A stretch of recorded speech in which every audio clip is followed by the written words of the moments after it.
Hey, welcome to the GP Podcast. This year at Grace Point, we're focusing on one thing, becoming more like Christ by really leaning into his character.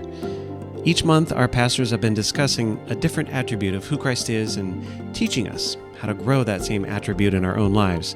But here's the thing, not everything makes it into those final sermons, and that is where this podcast called Side Notes comes in. Each month, Pastors Dan Painter and Jared Seeland will join us and share some of their stories and thoughts and interesting tidbits that didn't quite make it to the stage. It could be some of their personal experiences as well, or challenges that they've seen pop up in culture, or just extra notes from their prep. Think of it as the stuff that was left on the cutting room floor. Still really good, just, not part of the final message. So let's jump in and chat about last month's theme. Plus, of course, here's some of the side notes from our pastors. Well, welcome back to the GP Podcast. I'm Dan Royal, your host. We're here with Dan Painter, the lead pastor of our Naperville campus, Grace Point Naperville, and Jared Seeland, our pastor at Grace Point Plainfield. Guys, thanks again for joining us and for sharing your wisdom. Highlight of the month.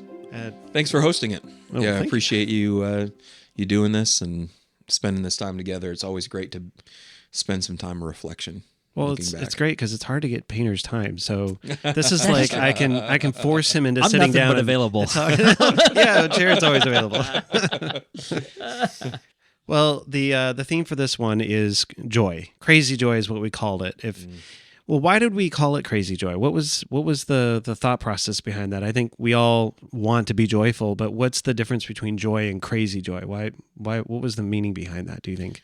Yeah, the crazy part of it is that it's a radical, the kind of joy we're talking about, the joy of the Christian life, the joy that God intends for us. It is crazy when you compare it to the world's joy, right? Because the world's joy is it's temporary, it's defined by your circumstances, whereas the kind of joy that God intends for us to have in the Christian life is a constant, ongoing joy that is overflowing into a life of rejoicing, not defined by my circumstances, but rooted in something, really rooted in our relationship with God. His love is great, right? So it's this constant, unending joy that is also, part of what makes it crazy is it's not joy with the absence of suffering, right? It's not joy because there is no difficulty in my life. Yep.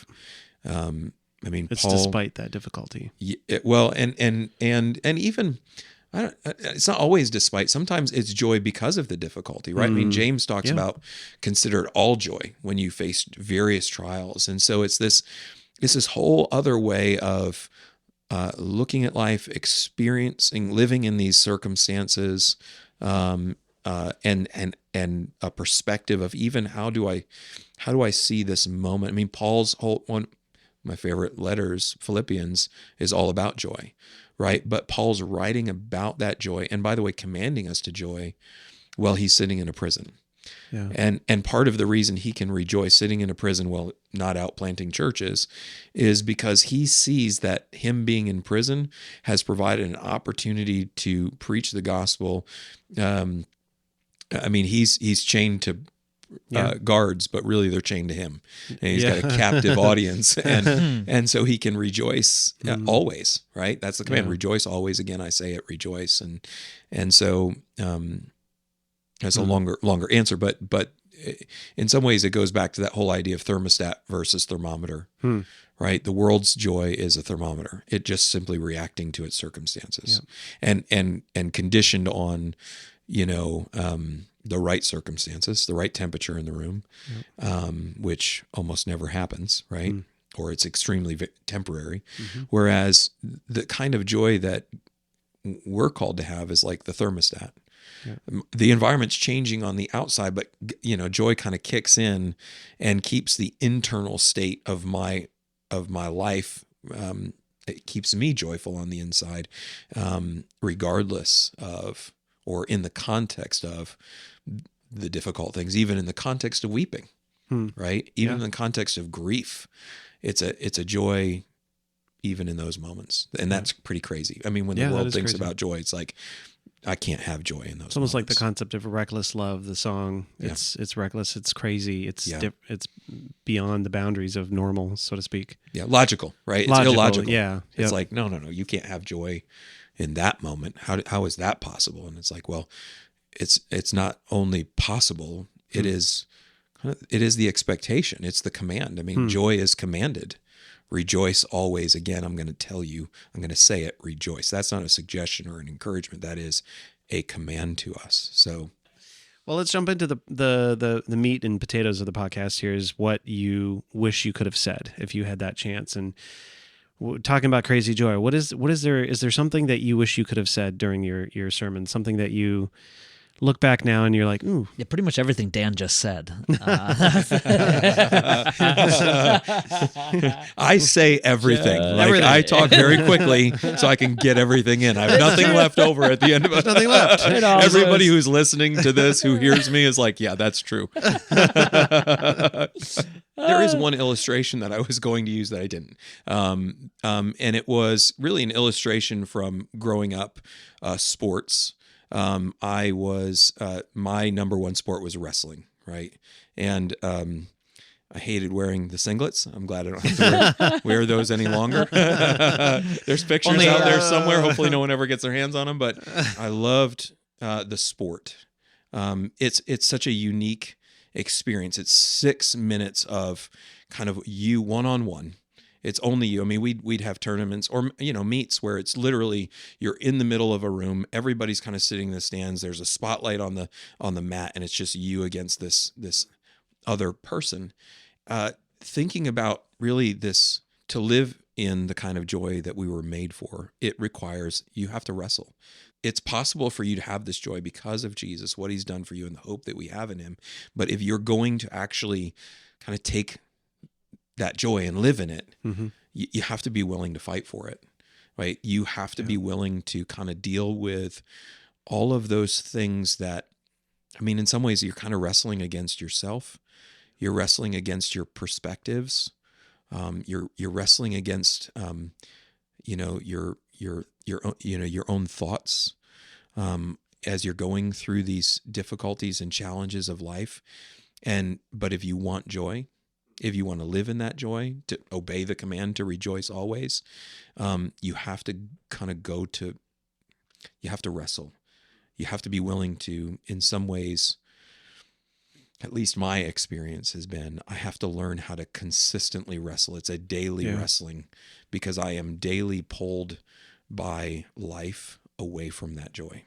What do you think the difference is between that joy that's natural or the joy that you have to take it's a choice to have that joy? Like, is there a difference there, or is it more that once it becomes a life choice that it's always there? Well, I think the joy, the kind of joy we're talking about, where it's always there, I think it is you have to pursue it. Yeah. You have to, it takes practice, kind of discipline. It takes a whole new way of thinking about, look, just take James chapter 1, consider it all joy. When you face trials of various kinds, nobody does that naturally. Nobody. Yep. And the truth is like, to varying degrees, every day involves some form of difficulty and trial. And so, it could be really simple. I lost my keys, or to as serious as, I just found out I have cancer, or, some sort of, I lost my job, or so every day is involving those things. And so I think just the joy that is, that comes easy is just circumstantial, right?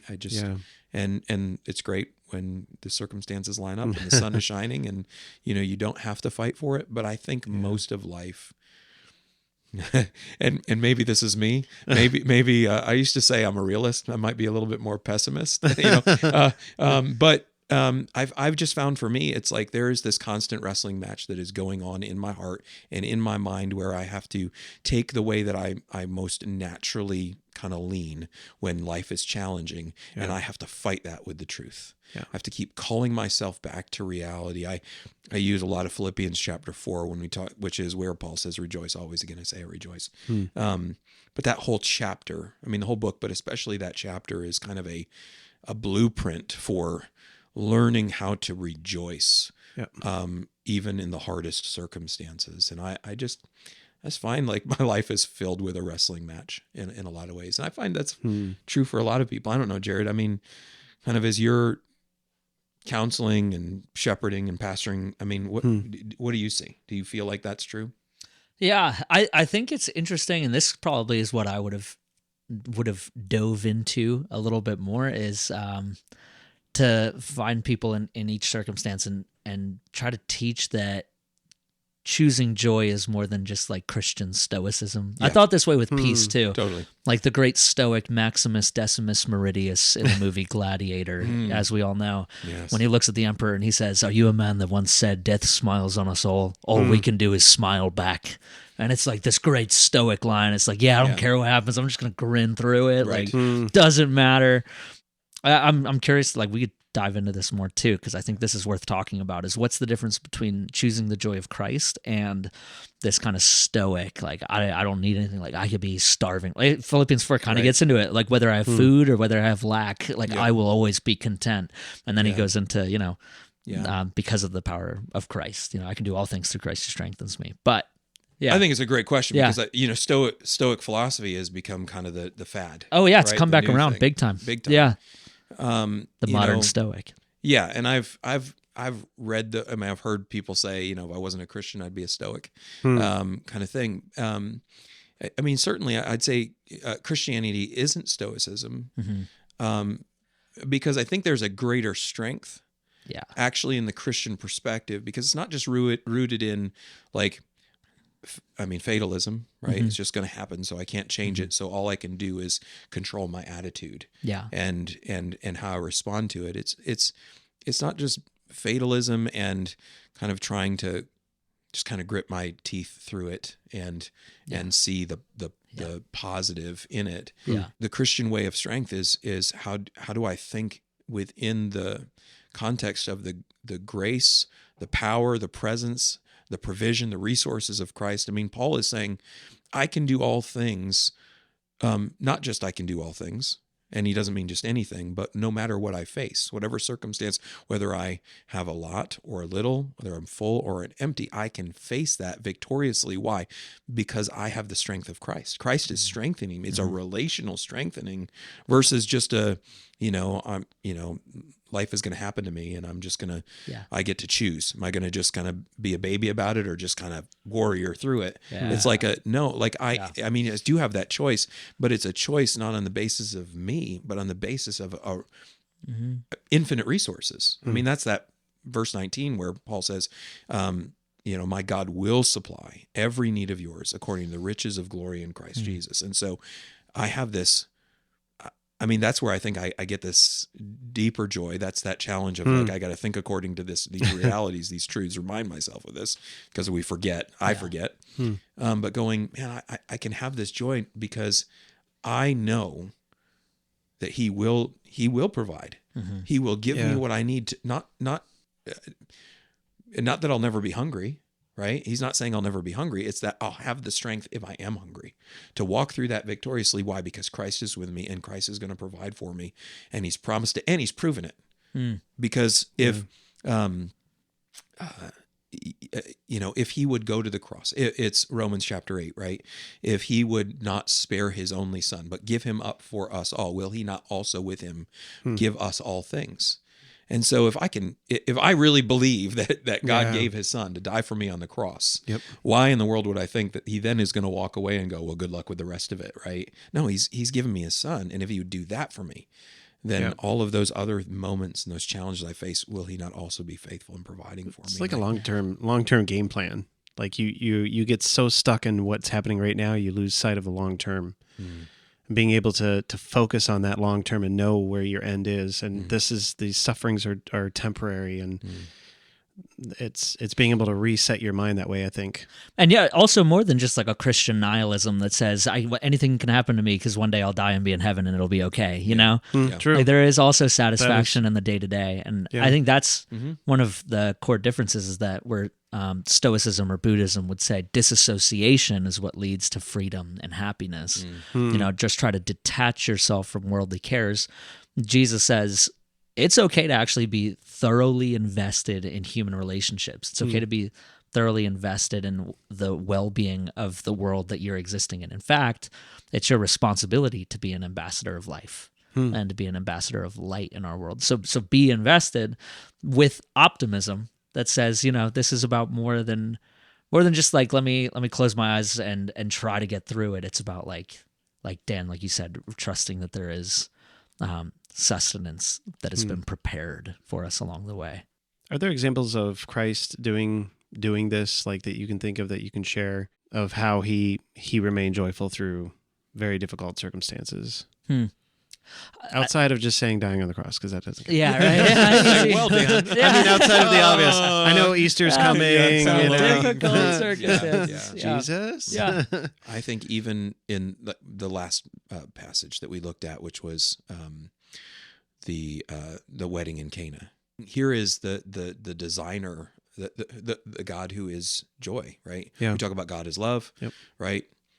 God is also joy. He's joyful. Before the foundations of the world, needing nothing, God had joy in and of himself. And yet the one who is joy stepped into this joy-starved world. And he comes to a wedding, which, by the way, it was a gift before the fall. I mean, before sin, brokenness, it was a gift that was meant to point to ultimately to the gospel, right? Ephesians chapter 5. Yep. The mystery of marriage is that it is an illustration of the relationship between Christ and the church. And so God wove the gospel into the gift of marriage, into that relationship. And here he is, the designer of life, the designer of marriage, sitting at a wedding feast, and nobody really recognizes him, right?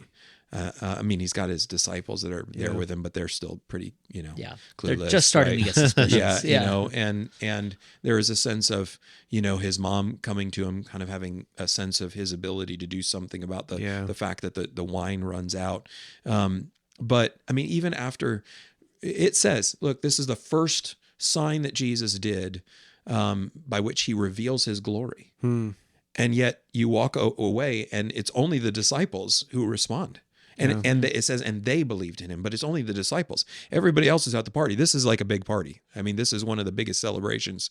And yet here he is doing this. And there's so many things that should have happened that didn't happen. Like the groom should have been asking, wait, where did this wine actually come from? Right. Yeah. And Instead, it should have been like well, Jesus is, and that should have raised questions, like, and everybody what? should have, right? Yeah. But probably because of a fear of the shame of going, well, I actually didn't do a good job of planning, and I wasn't prepared, and I blew it.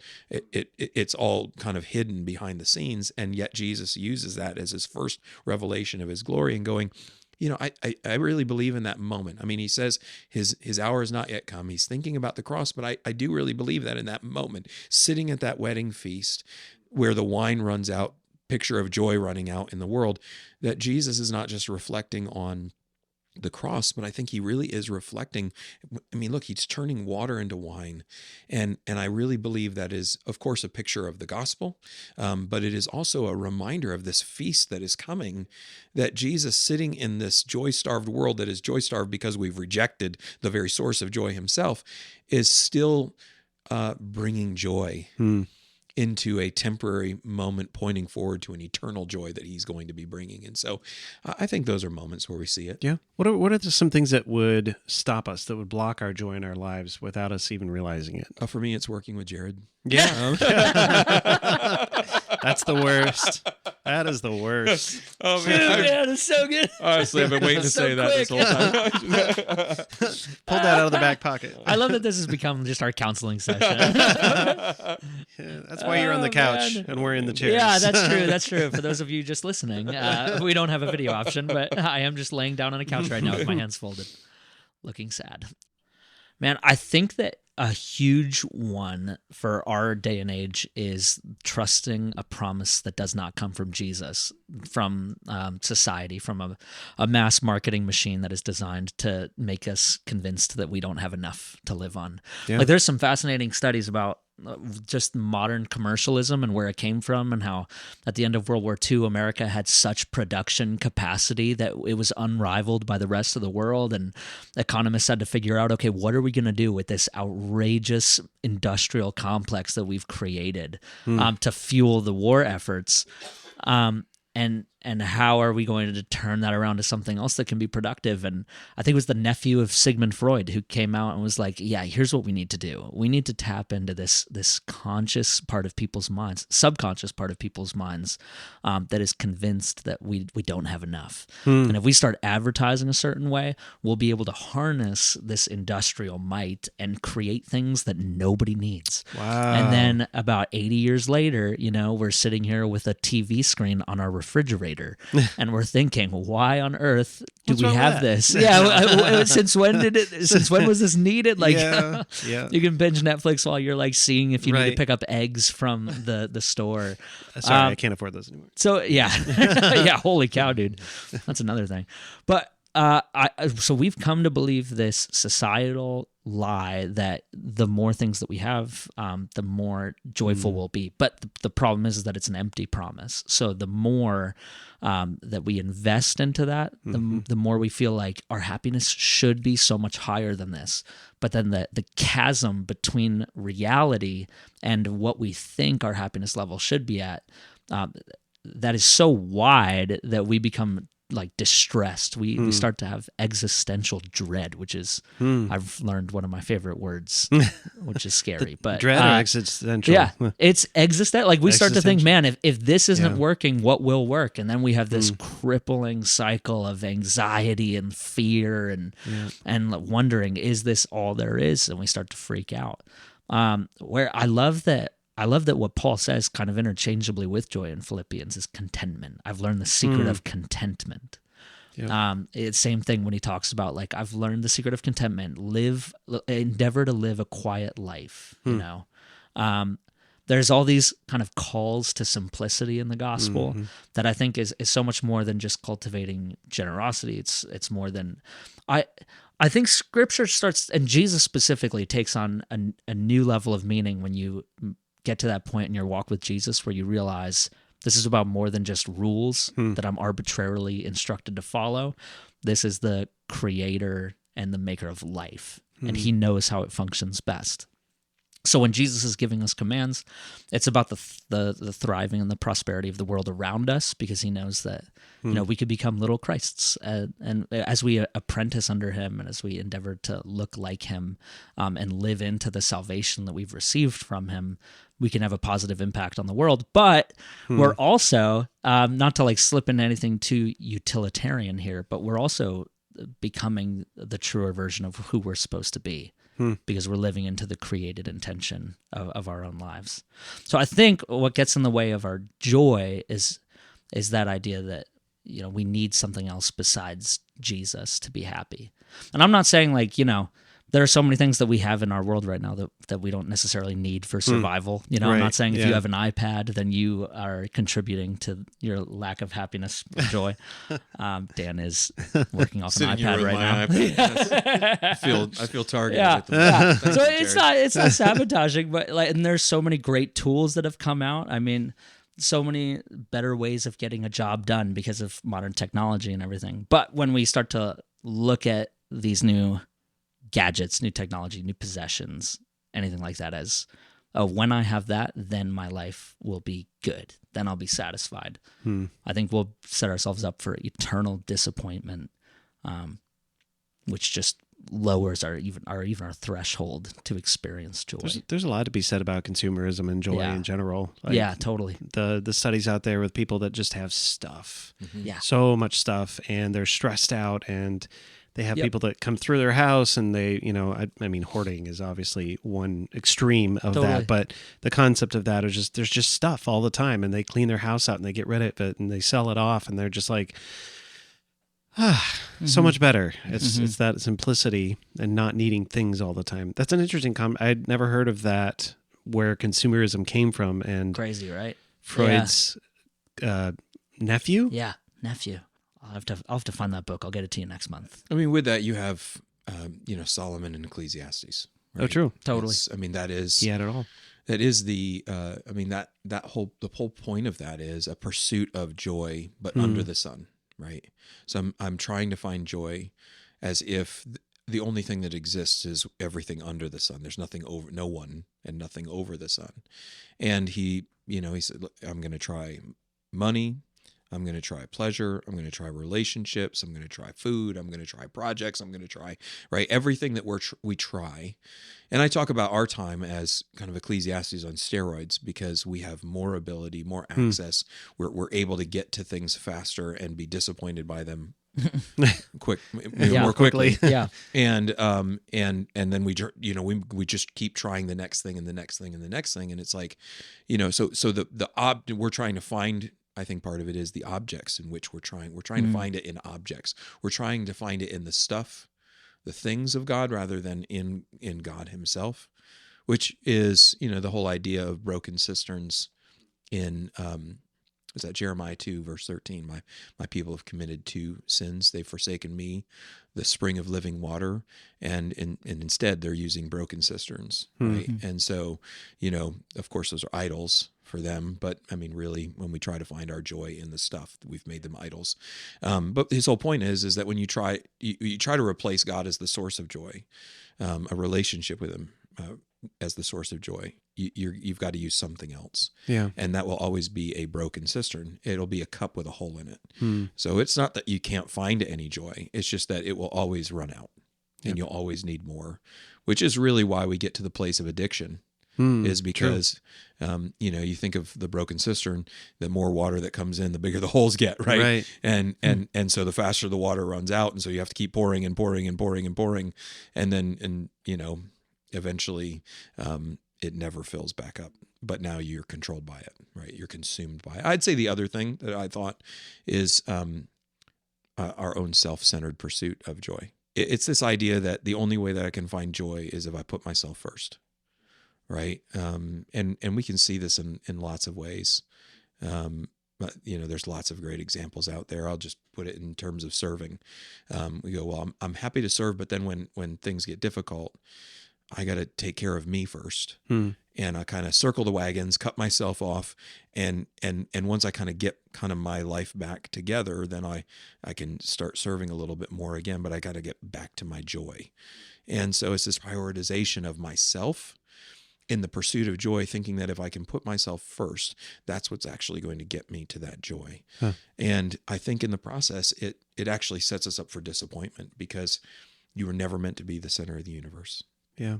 In fact, you were never designed to live for self. And so when you live for self in the pursuit of joy, you inevitably actually find yourself not having joy, losing that joy and frustrated by it.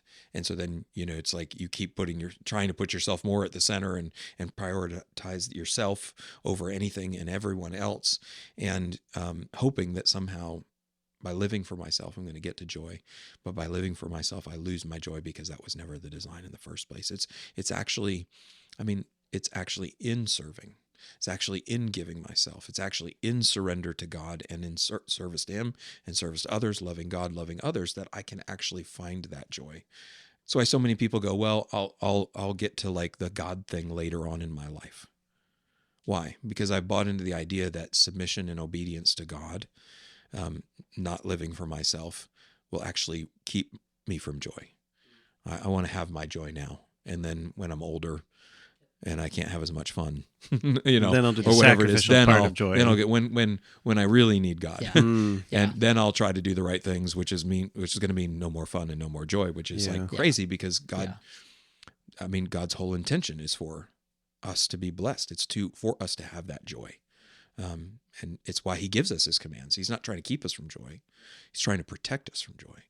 So we sabotage our joy without even realizing it by living for ourselves. I shared this, I think at GPP, but the amount of students that I would have come through in other ministries that I worked in that would be seniors, and they would say like, yeah, I want to follow Jesus, but after I get back from college would be like the go-to line. And I was thinking of, I think it's Ignatius who said, sin is the refusal to believe that what God has for you is the very best. Yeah. That is essentially what sin is, or leaving God is. It's forgetting to trust that what he has for you is your very best. Yeah. Yeah. Every disobedience is you saying, I know a better way to joy. Right. Totally. Right. God actually either God doesn't care about my joy. Yeah. Or God doesn't actually know what's going to make me joyful. Yeah.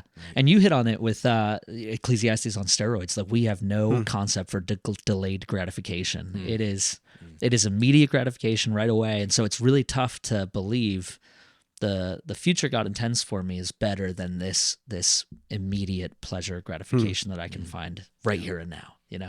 You can believe it conceptually, but when you're face to face with something like the worldly college experience that students are conditioned to look forward to, or whatever, whatever the indulgence is, where you're refusing to believe that what God has for you is the best. It's tricky to maintain that perspective. Yeah, one more I would add just real quick is I think this idea of escapism as a way to joy, which I think big part of that is like social media. Yeah.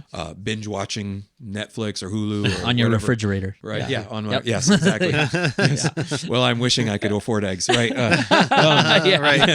At least in my family, Priorities. my boys eat eggs anyways. True. Good protein right there. It is. Yeah, exactly.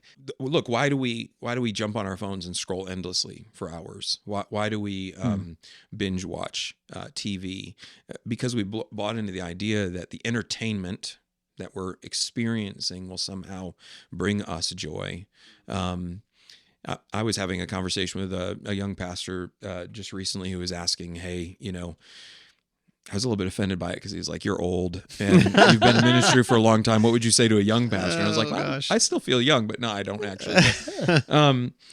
And I said, well, look, one of the things that I would just tell you as a young pastor is to not buy into the idea that the way to rest is to get on, just video games or a screen, to think that somehow if you spend all that time watching TV or just on the couch, that you're going to be rested by the end of the day. Yeah. Because the truth is, and I think everybody who's done it can relate to it. You suddenly look up and you're like, I've been doing this for how long? Yeah. And I don't feel better. I feel worse. I don't feel rested. I feel tired, and I don't feel joyful. Look, how often do we get off of like watching that stuff and actually feel worse about ourselves and worse about our lives? We actually don't have joy. We feel regret. We feel existential dread. Existential dread. We feel drained. We feel insecurity. Yeah. Because I wasn't all those, I don't have, even in ministry, like you're watching all these pastors' videos, of them talking about all the great things that they're doing, and you walk away going, why do I feel like I'm like a bum? So I think we're trying to we're chasing after joy because we're made for joy. But the problem is, the thing that's really, I think, hanging us up is we're chasing for it in the wrong places and in the wrong ways, and we don't even realize that we're doing it. Sure. There was a comedian a while ago, back in the 80s. I'm not, I guess I'm kind of old too, but not as old as I am. Yeah. I won't.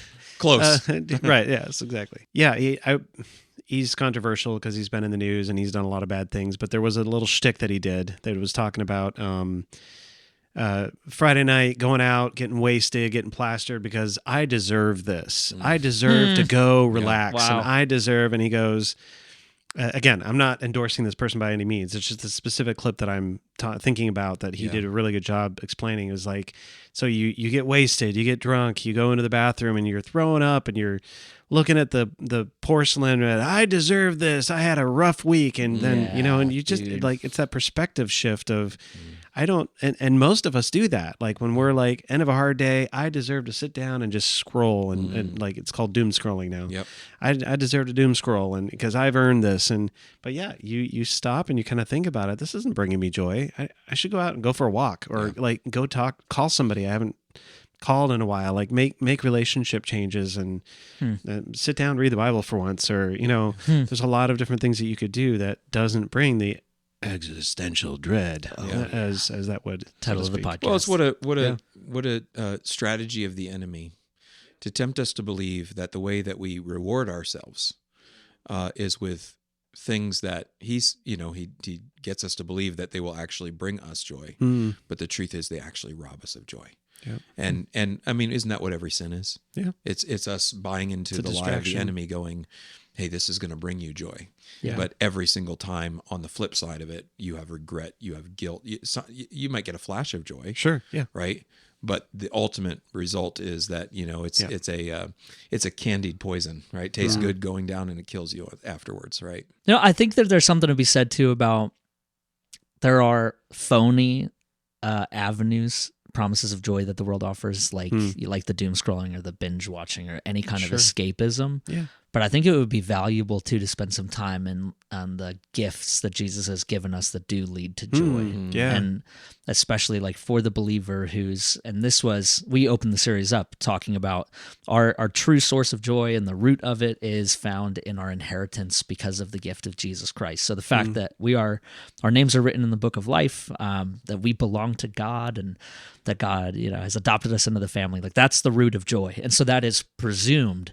But then there are other, God, this is a corrupted and broken world, but there are still remnants of the joy that C.S. Lewis called this, there's signposts of the joy that we were created for on this world that says like, hey, this way is the right way. And this, so there's this true experience of joy that we can find. And I think that some of the disciplines or the practices that we talk about, some of our emphases as Grace Point, really like try to steer us toward that joy, like things like life groups. We could point out like every psychological study that's done says that the happiest the people are is when they're eating a meal with community, and the only thing that makes it happier is if they're outside on like a nice day.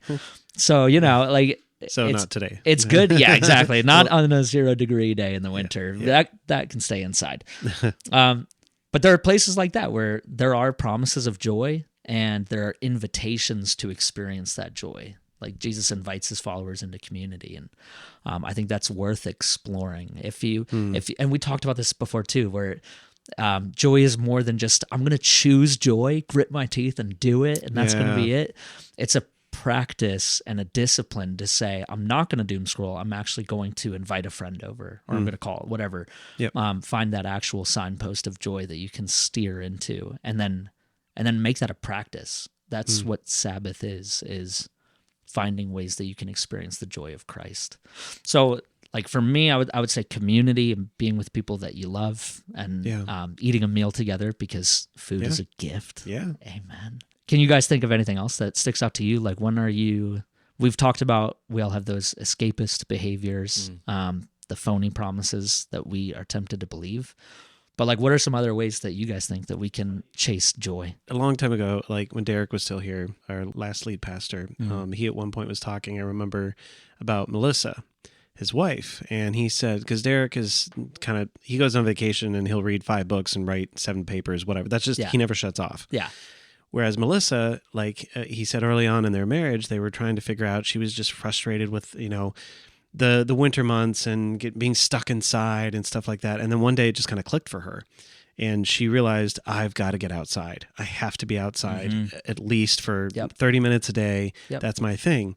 And it occurred to me, being raised in Africa, that like everything's outside all the time. Even when you're inside, you're still outside because there's everything is airflow. That's maximum airflow, right? Yeah. So it occurred to me that I think that's, for me, that's what it is. I have to get outside, and which is hard, of course, when it's like two below 0 degrees outside, but making that pointed time to get out and just spend time in nature and just get out is so important for me. Word. That brings me joy. That resets my mind when I'm spiraling or frustrated or something's going on or whatever, just to go take a walk and get outside. Yeah. And that's such a practice of Jesus too, like to go into the Eremos, to go to the wilderness. Oh yeah. To go into the, go up the mountain to pray, or, go into the desert, just away from people and into nature. Someday when I have a hobby, I think I'll eventually get one when the kids get out of the house. But someday when I have I'd love to bike. I think I could. I used to go on like 2-hour, 3-hour, 4-hour bike rides and hiking and stuff like that. So I could see that being a thing eventually. That's cool. Paul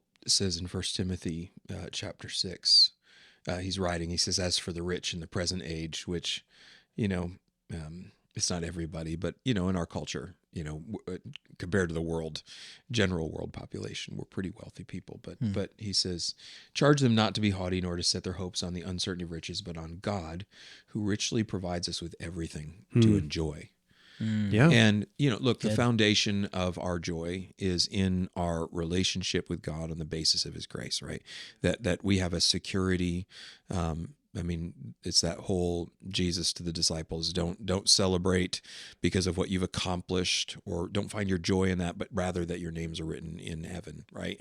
So that's the foundation. But then from that foundation, I think part of it is learning how to practice seeing those the things that we have as gifts, and learning how to really practice gratitude.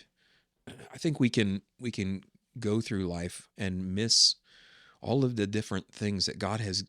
He's provided them. Look, as hard as I work, as much as I do, the reason that I have what I have and able to do what I do is not ultimately because of me, but because of His grace and His gifts and His provision. Every single thing that we have ultimately can find its root back in God's provision. The fact that I can have a job is, you go, well, I got a degree, I worked hard, I studied, I disciplined myself. Okay, but your ability to do all of that, how did you get that ability? Where did you get your mind from? Where did you get your talents from? Yeah. The gifts that you have. At the end of the day, it all finds its root in God. And so if we're not careful, we get to this place where we think we are the ones that have done all of this, and I've provided all of this for myself, and I've accomplished this.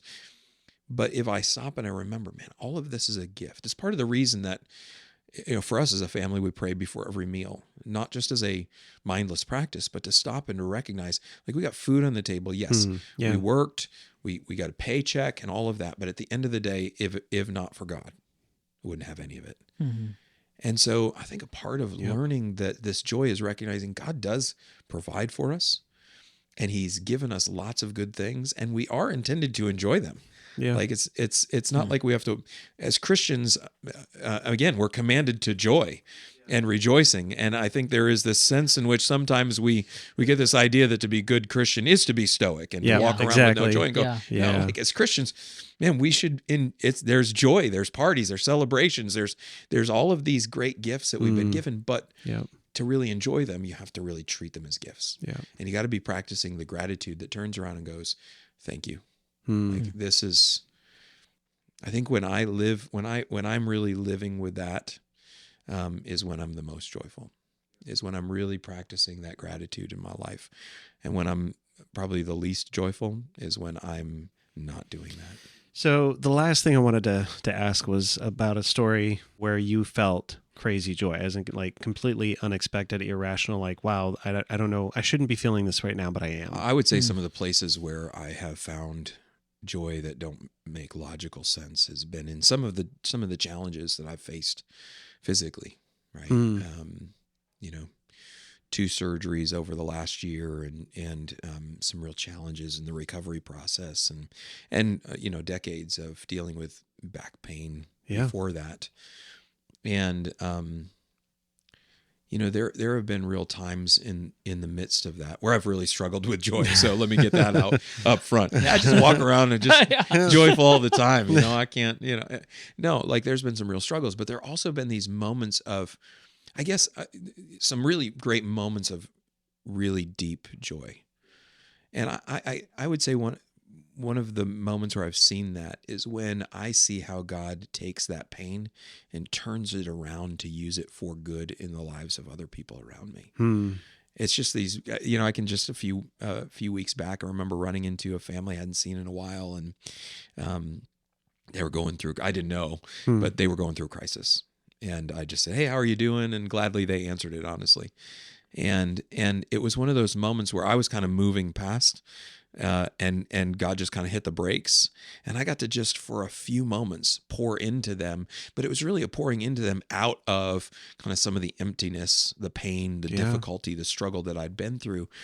And I just remember just this deep feeling of joy in that moment, of going, and they're suffering, I'm suffering, and yet God is taking my suffering and meeting their suffering with it by giving me the ability to communicate truth to them that I also probably needed to hear in some ways at the same time. But it's just, I'd say that's one of those moments where it's like, it doesn't make sense necessarily to feel joy, because it's like, well, it's really been hard and they're going through a hard thing. And yet how cool to see how God takes some of the hardest things in life and uses them to equip us to meet that person in a moment that we weren't expecting, to be able to bring hope. And outside of dealing with Painter all the time, what's your joy? Yeah, that is. Let me tell you, that is I'm always crazy shocked joy. when you have joy when you have to work with me. No, everybody is. That is the definition of crazy.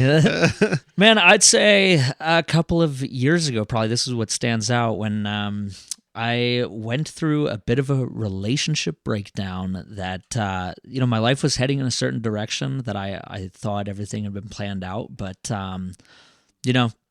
certain things dissolved, I sure. actually broke up with the person that I was with at the time, or more aptly, she broke up with me. And, I remember in the moment just feeling pretty crushed. But the next morning, waking up at the same regular time and immediately grabbing my Bible and sitting down and being like, all right, this is going to be okay. And I remember because it was very strange. It was very crazy. It was very irrational. But there was something about sticking to that routine of still being faithful to go to the place where I met with Jesus every morning. And there have been seasons in my life where I did not observe that practice. And there's something weird about humans in the human experience that when we are lowest and when we're broken down and when we're sad, there's part of us that kind of wants to stay there. There's part of us that kind of likes that grief and sitting in that gross feeling. And we're like, I'm miserable and I love it. And that's it can be a pull for us away from Jesus, because we know that if we actually sit with Jesus and spend time with him, like there will be comfort. Like he is the comforter. And so I remember making that conscious decision of like, hey, I'm not going to repeat the same mistakes that I've made in the past and walk away. In fact, I'm going to draw closer to Christ. And I think in that moment, like I do remember that conscious, and it was still super difficult, really complicated. Things worked out incredibly well, like in the long run, But I do remember that next day having that irrational kind of contentment that was rooted in the joy of my relationship with Christ and just being able to sit down faithfully with him still. Yeah, that's good. Well, thanks guys for sharing that.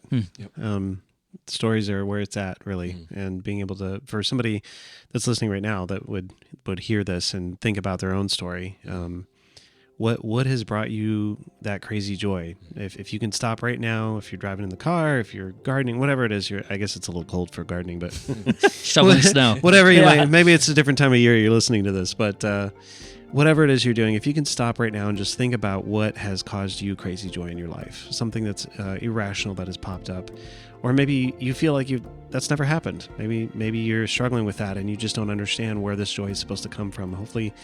Hopefully what you've heard today has brought some sanity to the confusion in your mind. And of course, don't forget the sermons that Jared and Dan Painter both preached are up on the line. You can go back, you can watch those, listen to those, glean some wisdom from those as well, and give us a call. Find us on our website and find somebody that can help you through these times. There's plenty of people here to help you, and we're here to help you find that crazy joy. So, guys, thanks so much for your time. Thank you. Always love talking with you, and looking forward to next month. So, all right. Yeah. Thanks so much for listening, and we'll talk to you next time. Thanks, guys. See ya.